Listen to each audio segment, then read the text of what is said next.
The Great Hall of the Galactic Council fell silent as the final vote appeared on the massive display screen. Ambassador Sarah Chen watched the numbers climb higher and higher until they stopped at 847. Every single member species had voted the same way.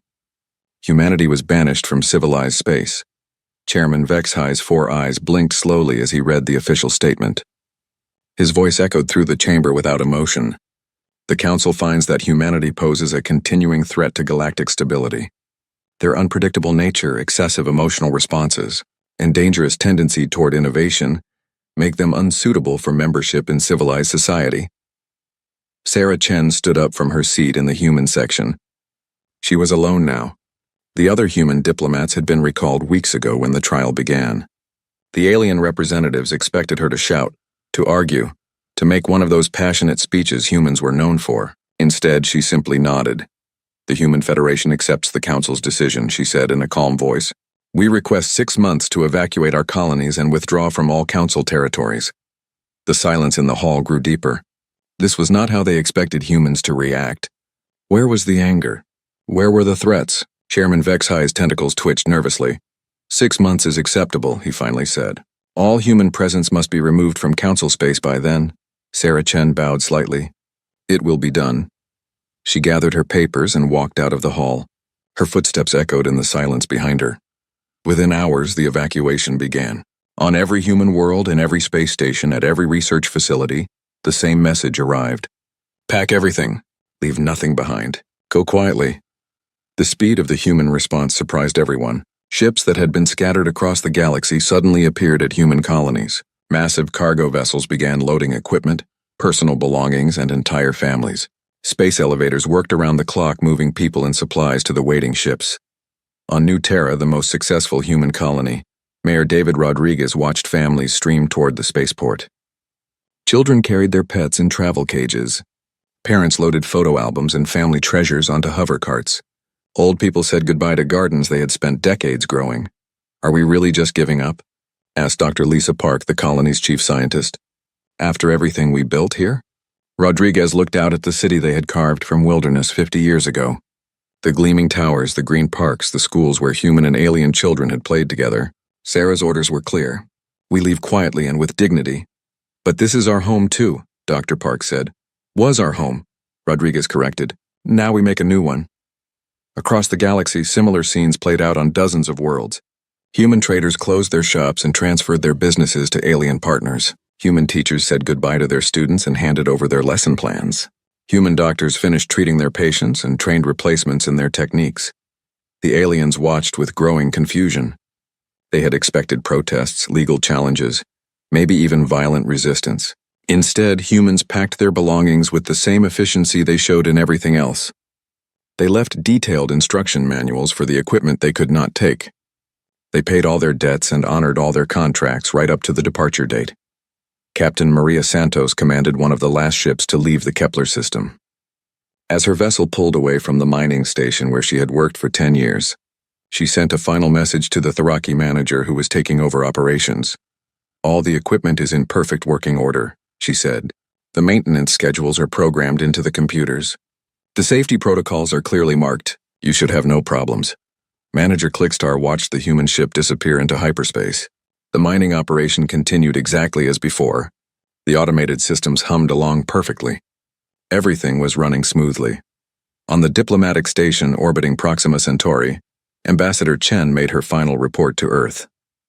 "All human personnel have been evacuated from Council space. All facilities have been transferred to local authorities. All agreements have been terminated according to legal requirements." President Martinez appeared on the communication screen from Earth. "Any sign of regret from the Council?" "None," Chen replied. "They seem relieved that we left so quietly. I think they expected us to cause problems." "Maybe we should have," Martinez said with a bitter smile. Chen shook her head. "No, we leave with our dignity intact. Let history judge whether they made the right choice." The final human ships gathered at the edge of known space. Thousands of vessels formed up in convoy formation. Families said goodbye to the galaxy that had been their home for generations. Young people wondered what lay beyond the galactic rim. Scientists excited about new discoveries mixed with families mourning lost homes. Admiral Chen, Sarah's sister, commanded the lead ship. She opened a channel to the entire human fleet. "Citizens of humanity," she said. "Today we begin a new chapter. We leave behind a galaxy that could not accept our differences. We go forward to build something better." The ships turned toward the darkness beyond the galactic edge and began their journey into the unknown. Behind them, the civilized galaxy settled into peace and order. Trade routes that humans had managed were transferred to other species. Research projects continued under new leadership. Everything seemed normal. The Galactic Council held a celebration 3 days after the last human ship disappeared. Representatives from 847 species gathered to mark the beginning of what they called the Age of Proper Order. Chairman HFY gave a speech about stability and predictability. The crowd cheered. "Finally," said Councillor Zethara from the Meridian Union, "we can focus on serious matters without human interference. No more unexpected solutions to problems," agreed Trade Commissioner Salthek. "No more emotional outbursts in negotiations. No more dangerous experiments," added Science Director Quilmes. "Just proper methodical research." The party lasted late into the station's night cycle. Aliens from across the galaxy celebrated their victory over chaos. They toasted the return of order. They congratulated themselves on making the galaxy safe for civilized beings. In the weeks that followed, life in Council space continued exactly as planned. Ships followed their scheduled routes. Research proceeded according to established protocols. Diplomats conducted business with proper formality. Everything was predictable, orderly, and efficient. The aliens were pleased with their decision. They had removed the disruptive element from their society. Now they could build the perfect civilization they had always dreamed of. No more surprises. No more emotional complications. No more humans changing everything just when it seemed to be working properly. They were so focused on their achievement that they did not notice the small problems beginning to appear. Shipping delays that lasted a few hours longer than expected. Equipment failures that took slightly more time to repair. Research projects that moved a little more slowly than planned. These were tiny changes barely worth mentioning in official reports. The galaxy was still functioning perfectly. The removal of humanity had been a complete success, or so they believed. Beyond the galactic rim, human ships continued their journey into the unknown. They carried with them the dreams of a species that refused to be contained by someone else's definition of order. They headed toward a future that no algorithm could predict and no committee could plan. Behind them, the galaxy they left began its slow descent into the very stagnation they had spent centuries fighting against. But that realization would come later. 3 months after the last human ship disappeared beyond the galactic rim, Trade Commissioner HFY of the Zelani Consortium stared at his morning reports with growing concern. The numbers did not make sense. Piracy attacks along the outer spiral trade routes had increased by 312% in the past month. These were routes that had been completely safe for decades when humans managed them. Now cargo ships were being robbed almost daily. How is this possible? HFY asked his assistant, a young Zelani named Corvin. The security systems are exactly the same as before. Corvin pulled up the technical reports on his datapad. The automated defense networks are functioning perfectly, sir. All sensors are working. All weapons platforms are operational. But somehow the pirates are getting through. HFY studied the attack patterns. The pirates were not using any new technology or advanced tactics. They were simply finding gaps in the security that had never existed before. It was as if the defense systems had developed blind spots overnight. "Contact the human contractors who designed these systems," HFY ordered. "Sir, all humans have been banned from Council space," Corvin reminded him. "We cannot contact them." "Then find their technical manuals." "There must be documentation somewhere." Corvin looked uncomfortable. "We have all the official documentation, sir. But the human technicians made many modifications over the years. They said the changes were too small to document formally." HFY felt his 4 stomachs clench with worry. "What kind of modifications?" "We are not sure, sir." The humans called them minor adjustments and field improvements. They said the changes helped the systems adapt to new threats. On the other side of the galaxy, Dr. Silthara faced a different but equally frustrating problem. The Altarian Research Institute had been the most productive science facility in Council space. Now her team could barely complete basic experiments. "The equipment is working perfectly," she told her research partner Dr. Velquan. "All our procedures are exactly the same as before. But our progress has slowed to almost nothing." Dr. Velquan checked their latest test results. Perhaps we need to be more systematic in our approach. We are already following every protocol exactly, Dr. Silthera replied. Our methodology is flawless, but we are not making any discoveries. She pulled up the Institute's research history on her computer screen. For 30 years, they had produced breakthrough discoveries almost monthly. New medicines, improved technologies, revolutionary theories about the universe. But almost all of those breakthroughs had come from projects that included human researchers. Look at this, she said, pointing at the data. Every major discovery we made involved humans suggesting unexpected experiments or noticing patterns we missed. Humans are not methodical, Dr. Velquan said dismissively. They just try random things and hope for good results. Maybe, Dr. Silthera said slowly. But somehow their random attempts led to more discoveries than our careful planning. The problems were not limited to research and security. On the mining world of Kepler 442b, Foreman Clickstar watched his operation fall apart despite his best efforts. The humans had left detailed instruction manuals for all the equipment. Every procedure was documented. Every safety protocol was clearly explained, but something was going wrong. The primary excavator has broken down again, reported his assistant, Yilham. That is the 4th time this week. Clickstar checked the maintenance schedule on his datapad. The automated systems show everything is working perfectly. The machine should not be failing. The human supervisor used to check the excavator every morning, Yilham said. She would make small adjustments to the settings. What kind of adjustments? Clickstar asked. Yilham looked through the old work logs. The records just say routine calibration and minor optimization. Nothing specific. Clickstar felt frustrated. The humans had followed all the official procedures, but they had also done dozens of small tasks that they never bothered to document. They seemed to know intuitively when something needed attention, even when the computer said everything was fine. Try to contact the human who used to work here, he ordered. Sir, humans are banned from council space, Yilham reminded him. Even communication with them is now illegal. The same story played out across hundreds of worlds. Factories that had run smoothly for decades began experiencing unexpected breakdowns. Transportation systems developed mysterious delays. Power plants required constant repairs despite having perfect maintenance records. In every case, the problem was the same. The automated systems and documented procedures worked exactly as designed. But the humans had been making countless tiny adjustments that were never recorded in any manual.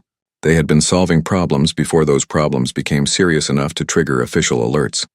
Councillor Zathara called an emergency meeting of the Economic Committee. Representatives from dozens of species gathered to discuss the growing list of operational difficulties. These are just temporary adjustment problems, insisted Trade Director Morgath. Every major change causes some disruption. The systems will stabilize once we adapt to operating without human interference. How long will that take? Asked Mining Commissioner Tolvar. My operations are losing money every day. The humans did not have any special knowledge, Science Advisor Quilmes said firmly. They simply did not follow proper procedures. Once we establish correct protocols, everything will improve. But privately, some council members were beginning to worry. Reports of inefficiency and system failures were arriving daily. Small problems that had been solved quickly during the human era now dragged on for weeks. Equipment that had never failed before was breaking down regularly. Maintenance Chief Sektar of the Central Station had worked with humans for 20 years. He understood their methods better than most aliens. When the station's environmental systems began malfunctioning, he knew what the problem was. The humans did not just follow maintenance schedules, he explained to Station Commander Welthax. They listened to how the machine sounded. They felt for vibrations that were not quite right. They noticed small changes that the sensors could not detect. That is not scientific, Commander Welthax replied. Proper maintenance follows documented procedures and sensor readings. Yes, sir, Sektar agreed. But the humans prevented problems before they became emergencies. Now we only know something is wrong when it fails completely. The commander was not convinced. Humans are too emotional to be reliable. Their intuitive methods are just guesswork.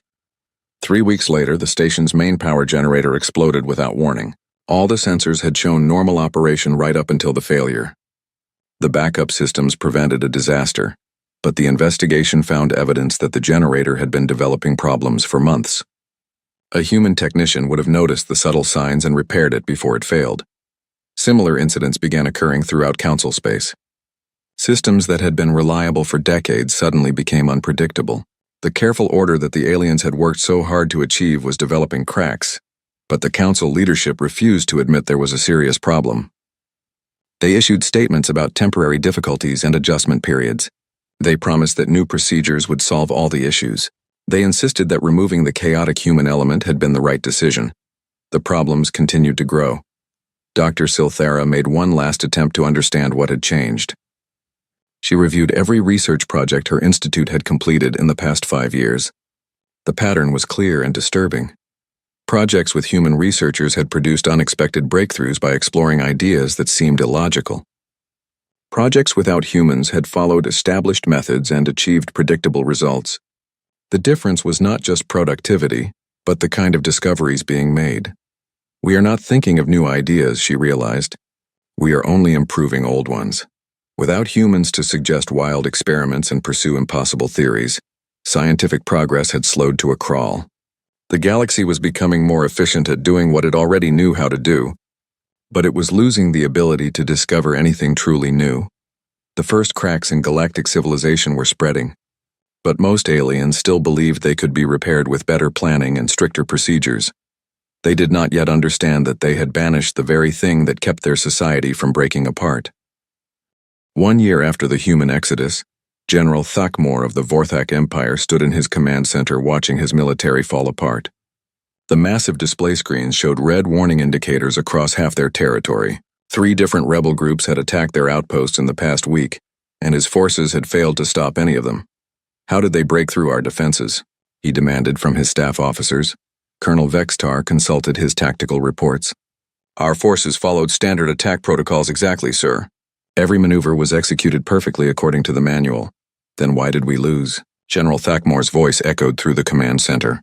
The enemy used unexpected tactics, sir, Colonel Vextar said carefully.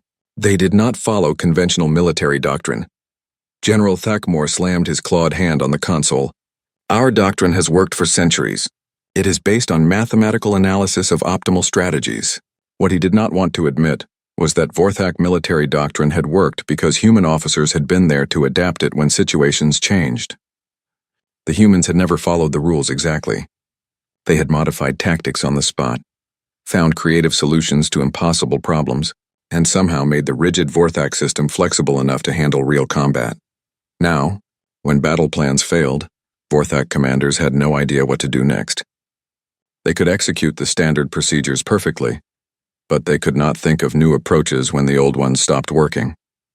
The military crisis was only one part of a much larger collapse. Entertainment systems across the galaxy had ground to a halt. For decades, human musicians, writers, and artists had created content that billions of aliens enjoyed. Other species had tried to copy human creativity, but their attempts produced boring, predictable results. On the pleasure world of Risa 7th, entertainment director Zelkor stared at the latest audience ratings with growing panic. Viewership had dropped by 78% in the past 6 months. Tourists were canceling their reservations. The planet's entire economy was based on providing entertainment, and suddenly nobody wanted what they were offering. What about the new shows produced by the Centauri Studios? Zelkor asked his assistant. The focus groups called them mathematically perfect but emotionally empty, the assistant replied. The plots follow all the established rules for successful entertainment, but audiences find them boring. Zelkor pulled up samples of human-created content from before the Exodus. The stories were unpredictable, sometimes illogical, and often broke established rules about proper narrative structure. But they were also exciting, moving, and memorable in ways that the new algorithmic content could never match. Can we hire human writers? He asked hopefully. Sir, humans are banned from council space, his assistant reminded him. Even hiring them as contractors is illegal now. The economic consequences spread far beyond entertainment. Human traders had managed many of the galaxy's most profitable trade routes, not because they had the best ships or the most money, but because they understood how to build relationships with different species. They had known which alien cultures valued personal friendship over formal contracts, which ones preferred detailed negotiations versus quick handshake deals. Trade Commissioner Vex-High watched his carefully planned trading system collapse as alien merchants failed to work together. The Tharaki wanted everything in writing with legal guarantees. The Zilani preferred verbal agreements based on trust. The Meridians required complex ceremonial exchanges before any business could begin.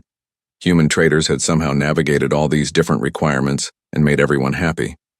Now, with only algorithmic trading protocols to follow, most interspecies commerce had ground to a halt. The crisis deepened when environmental disasters began striking terraformed worlds. The planet Kepler 438b had been a lush paradise just 6 months ago. Now its ecosystems were collapsing as invasive species spread out of control, and native plants died from mysterious diseases. Dr. Rontel, the Altarian environmental scientist in charge of the planet, studied the catastrophe with growing confusion. All our biological models predicted a stable ecosystem, she told her research team. The computer simulations showed perfect balance between all species. Perhaps we made an error in our calculations, suggested her assistant. Dr. Rontel shook her head. I have checked every number a dozen times. According to all scientific analysis, this ecosystem should be thriving. What she did not understand was that human terraformers had never relied purely on computer models. They had used intuition, experience, and what they called gut feelings to make adjustments that no algorithm could predict. They had understood that living systems were too complex to be perfectly planned and had constantly made small changes to keep everything in balance. Without human terraformers making those constant adjustments, even the most carefully designed ecosystems began falling apart. The medical crisis hit next. The galaxy's first major pandemic in 2 centuries spread rapidly through the core worlds. The disease was not particularly deadly, but it caused severe neurological symptoms that left patients unable to work for months. Dr. Morgeth, head of the Galactic Health Organization, watched infection rates climb despite his best efforts. His teams followed every established protocol for disease containment. They had the most advanced medical technology in galactic history, but the pandemic continued spreading. Our treatment methods are not working, reported Dr. Sylvan from the Central Medical Facility. The standard antiviral drugs have no effect. Have you tried experimental treatments? Dr. Morgeth asked. Sir, experimental treatments require extensive testing and approval processes, Dr. Sylvan replied. It would take years to develop new medicines using proper procedures. Dr. Morgeth knew that human doctors had often used experimental treatments during emergencies. They had tried unusual combinations of existing drugs, tested radical new approaches, and somehow found solutions that conventional medicine missed. But human medical practices had been considered too risky and unscientific. Now, faced with a spreading pandemic, the aliens' careful, methodical approach was failing while people suffered. The problems cascaded through every aspect of galactic civilization.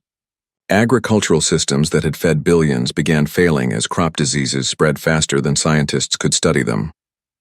Transportation networks experienced increasing delays as automated systems failed to adapt to changing conditions. Even basic infrastructure began breaking down as maintenance schedules proved inadequate without human intuition to spot problems early. Counselor, Zathara called emergency sessions of the Galactic Council almost weekly, but the representatives had no solutions to offer. Every proposal involved more planning, better procedures, and stricter adherence to established protocols. The same approaches that had failed to prevent the problems in the first place.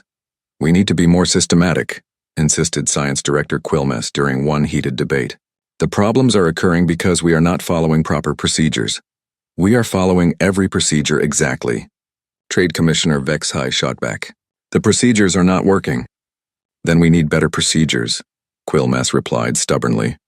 A few council members began quietly suggesting that perhaps they had made a mistake in banishing humanity. But these voices were quickly silenced by the majority, who insisted that the problems were temporary and would be solved through better organization. Chairman Vexhai maintained public confidence in the council's decisions, but privately he was beginning to worry. Reports of system failures, economic collapse, and social unrest arrived daily. The galaxy that had seemed so stable and orderly was falling apart at the seams.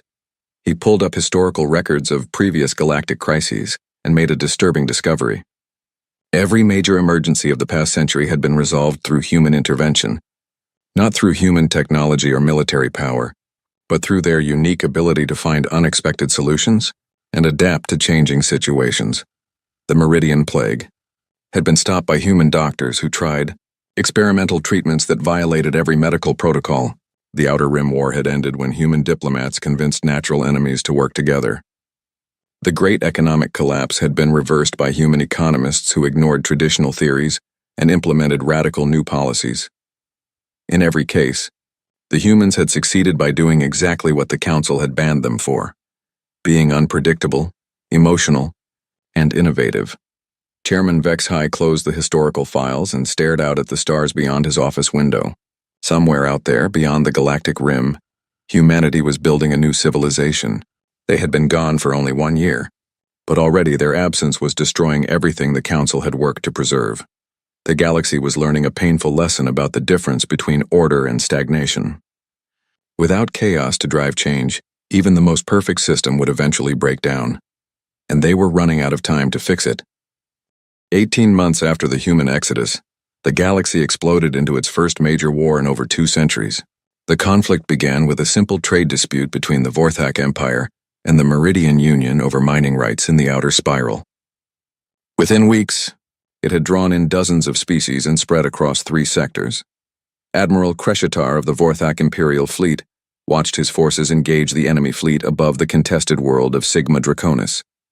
His ships were superior in every measurable way. His crews were better trained. His tactics were mathematically proven to be optimal. But somehow he was losing.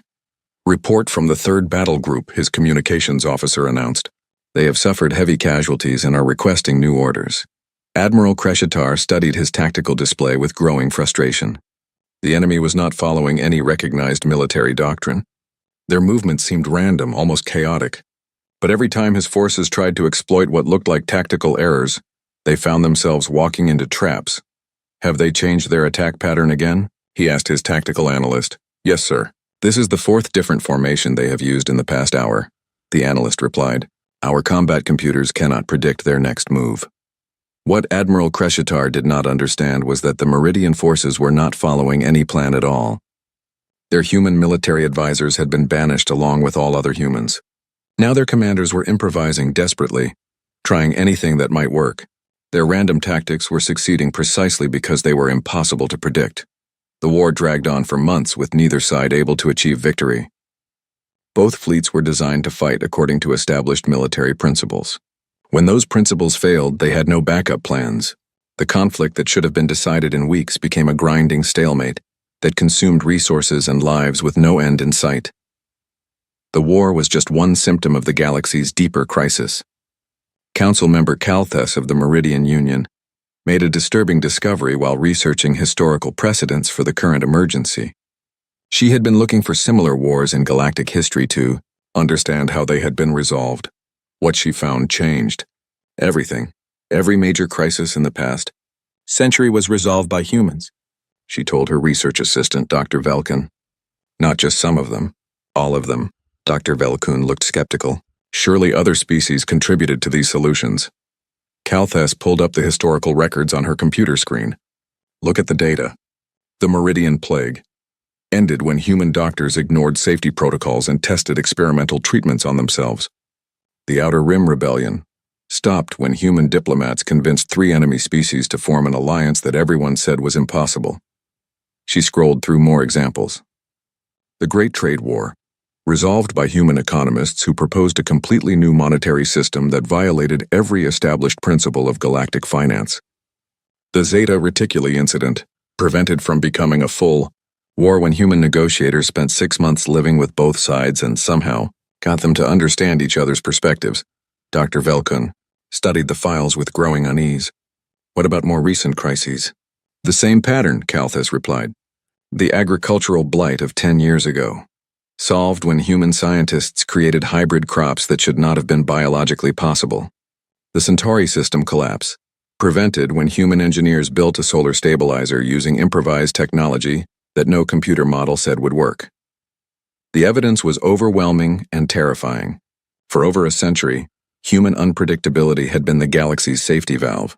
When normal methods failed, when established procedures broke down, when logical approaches proved inadequate, humans had somehow found solutions that no one else could imagine.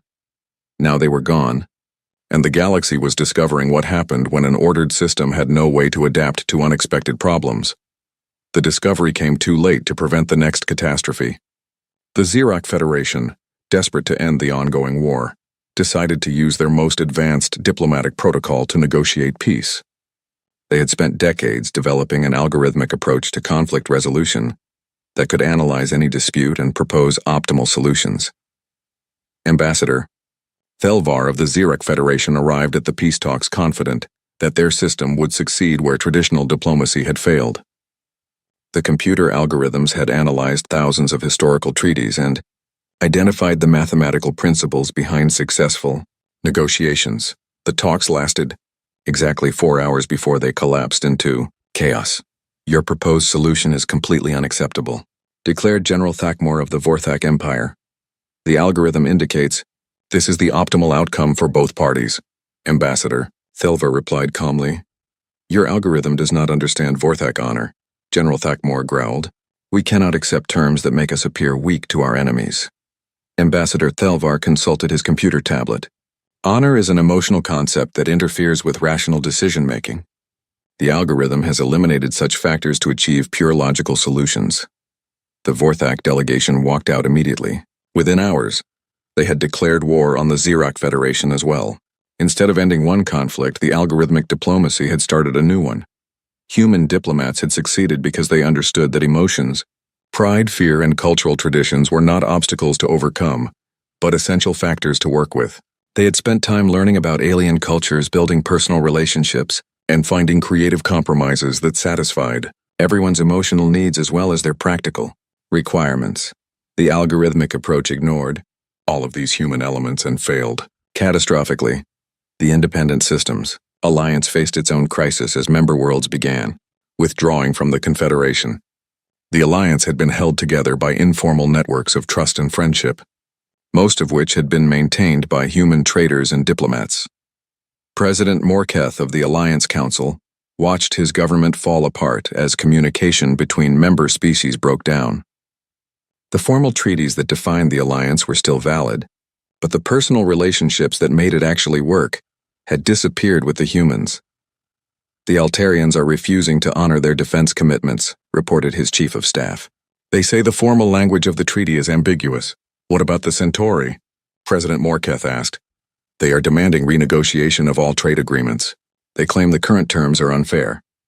President Morketh knew that the treaties had always been ambiguous and the trade terms had never been perfectly fair. But human mediators had somehow made it all work by building trust between species that had natural reasons to distrust each other. Without those human connections, old grievances and suspicions were tearing the alliance apart. Food shortages plagued the core worlds as agricultural systems continued failing. The problem was not just crop diseases, but the loss of the innovation that had kept food production ahead of population growth. Human farmers had constantly developed new techniques, created new crop varieties, and found ways to grow food in challenging environments. Agricultural Director Sekvar watched food riots break out on 3 different worlds in the same week. The automated farming systems were producing exactly what they had been programmed to produce, but it was not enough to feed everyone.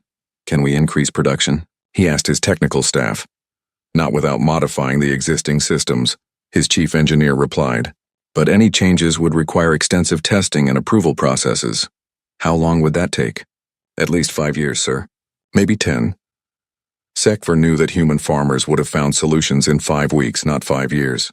They would have tried experimental techniques, improvised new equipment, and somehow increased yields despite all the technical limitations. Emergency sessions of the Galactic Council grew, increasingly desperate as representatives tried to find solutions to multiple simultaneous crises. The war continued to spread. The alliance was fragmenting. Food shortages were causing social unrest. Economic systems were breaking down. Medical research had stagnated just when new diseases were appearing. We need to implement more systematic approaches, insisted Science Director Quilmus during one particularly heated session. Systematic approaches are not working. Trade Commissioner Vexai shouted back. Everything is falling apart despite our perfect procedures. Then we need even better procedures, Quilmus replied stubbornly. Councillor Zethara stood up and spoke the words that many were thinking but none had dared to say. Maybe we made a mistake. Maybe we should contact the humans. The chamber fell silent. For a long moment nobody spoke. Finally Chairman Vexai broke the silence. The council voted unanimously to banish humanity. We cannot simply reverse that decision because we are experiencing temporary difficulties. These are not temporary difficulties, Zethara replied. Our civilization is collapsing. We can solve these problems without human chaos, the chairman insisted. We just need to be more organized, more systematic, more logical. But privately, even he was beginning to doubt. The galaxy had been stable for so long that nobody remembered what it was like to live without human innovation, keeping everything from stagnating.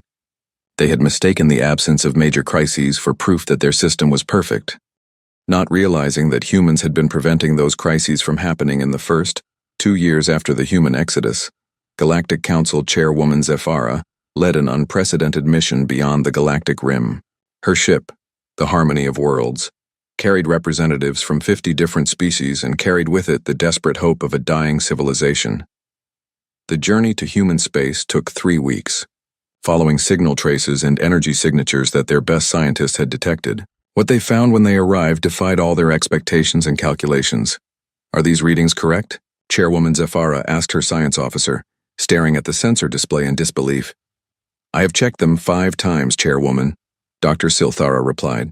Human civilization has expanded across 17 galaxy clusters. Their technology appears to be centuries ahead of our own, and they have made peaceful contact with over 40 previously unknown alien species. Through the view screen, they could see massive space stations that dwarfed anything in Council space. Ships moved between them in patterns that seemed chaotic but were obviously efficient. Energy readings indicated power sources that the Council's best scientists could not identify. How is this possible? Asked Trade Commissioner Vexhai. They have only been gone for 2 years. Perhaps humans adapt faster than we thought, Dr. Silthara said quietly. The human response to their arrival was immediate and welcoming. A fleet of sleek ships approached the Council vessel, but their movements were clearly peaceful. A communication signal came through within minutes. Council ship Harmony of Worlds, this is Admiral Sarah Chen of the Terran Frontier Alliance. You are welcome in human space. Please follow our escort ships to Sanctuary Station. Chairwoman Zethara recognized the name. Sarah Chen had been the human ambassador who accepted the banishment so calmly 2 years ago. Now she held the title of Admiral President of what appeared to be a vast human empire. Sanctuary Station was beyond anything the Council representatives had imagined. The massive structure housed millions of beings from dozens of different species. Markets bustled with trade between humans and aliens that the Council had never encountered. Research laboratories buzzed with joint projects between human and alien scientists. Admiral President Chen met them in a conference room that overlooked the station's main hub. She looked older than when they had last seen her, but her eyes held a confidence that had not been there during the banishment trial. Welcome to Sanctuary Station, she said warmly. I assume you are not here for a social visit? Chairwoman Zethara struggled to find the right words. How do you apologize for destroying an entire civilization? How do you ask for help from people you have wronged so badly? Our galaxy is dying, she said finally. War, starvation, economic collapse, environmental disasters. Everything is falling apart. Admiral Chen nodded slowly. We have been monitoring your communications. The situation appears to be quite serious. We need your help, Chairwoman Zethara continued. We realize now that we made a terrible mistake. Humanity was not our problem. You were our solution. The Council representatives spent the next 3 days touring human space and learning about what humanity had accomplished. They visited worlds where humans worked alongside silicon-based life forms from the Andromeda galaxy. They saw research stations where human intuition was combined with mathematical precision, from species that thought in ways no Council race could understand. How did you do all this so quickly? Dr. Silthara asked during a visit to a terraforming project.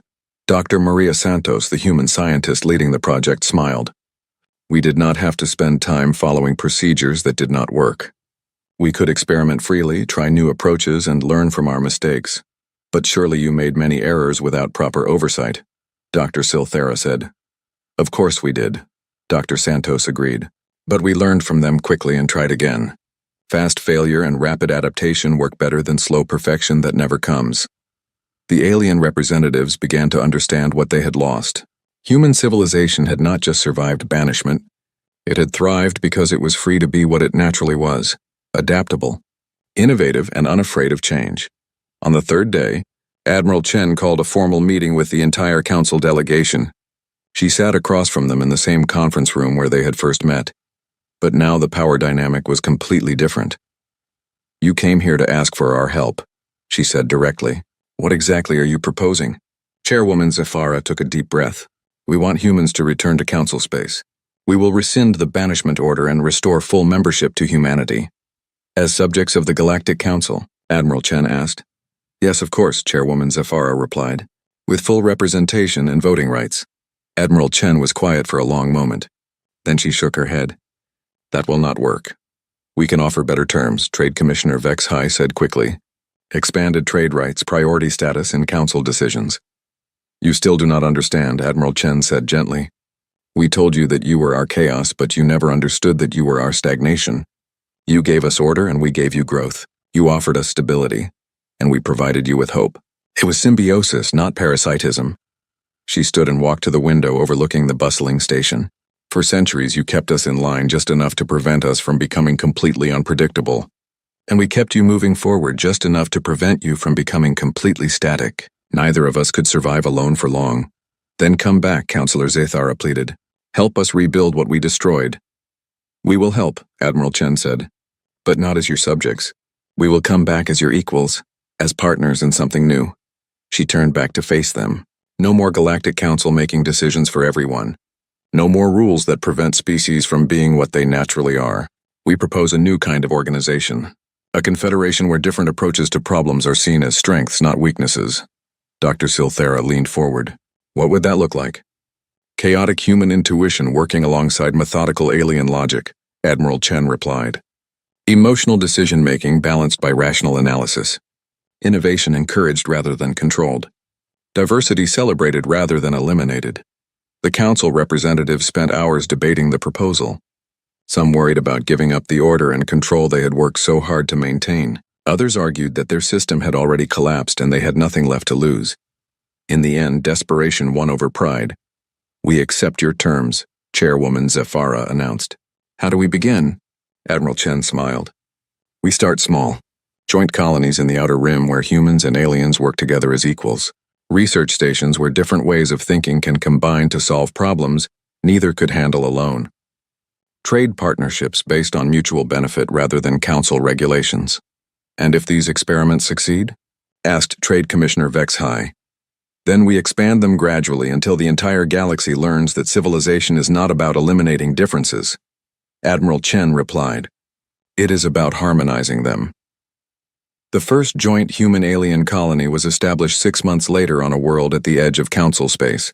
Human farmers worked alongside Thraki engineers and Altarian scientists to create something none of them could have built alone. The results exceeded everyone's expectations.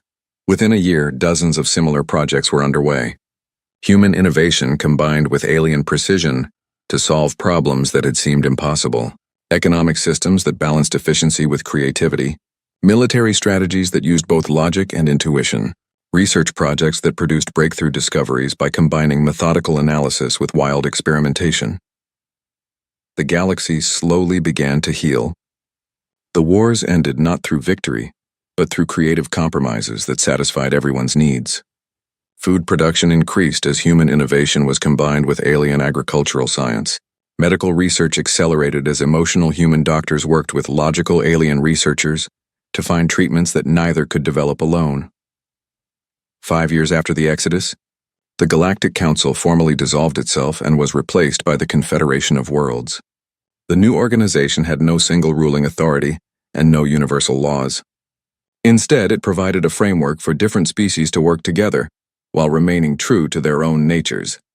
Admiral Chen, now Director General of the Confederation, stood in her office looking out at a galaxy that was more diverse, more chaotic, and more alive than it had ever been before. Ships from hundreds of species moved along trade routes that combined efficiency with flexibility. Research stations produced discoveries that would have been impossible under the old system. Worlds flourished under the care of both human intuition and alien science. The galaxy had learned its most important lesson. True civilization was not about creating perfect order, but about finding the right balance between order and chaos, between stability and change, between the known and the unknown. Humanity had returned not as conquerors or saviors, but as partners in a dance between structure and freedom that would continue for generations to come.